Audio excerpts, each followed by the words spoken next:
Institutes of Justice. That's the stat arm of the DOJ. And they said that 75% of black motorists admitted they were stopped for legitimate reasons. And every traffic offense you can name, speeding, driving without a license, driving with a expired tag, driving without a safety belt, blacks were more likely to commit those offenses. You cannot have an intelligent debate without talking about differences in levels of offense. Well, let me respond this way. Remember, Baton Rouge. Name one thing I said that's wrong. Baton Rouge. I don't necessarily find anything wrong with your position. My question to you is all of this anguish in the black community based on fiction?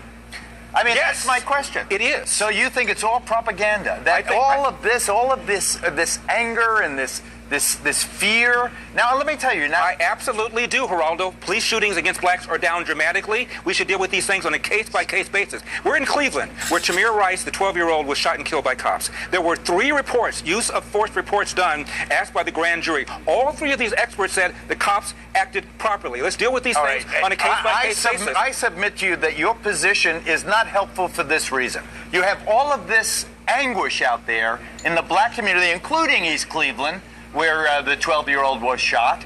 And if you're going to say, you know, people, you're all wrong, you're all fools, you're not, this is not happening, you know, the statistics are flatlined, I think that is absolutely unhelpful. Right now we have a situation where the center is in peril. If cops are not protected, they cannot protect.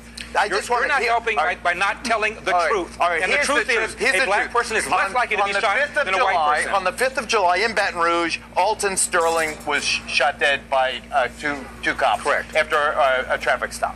And he had a whole bunch of those offenses that you cited, the broken tail light, and you know all the other cited 40 some odd times in last.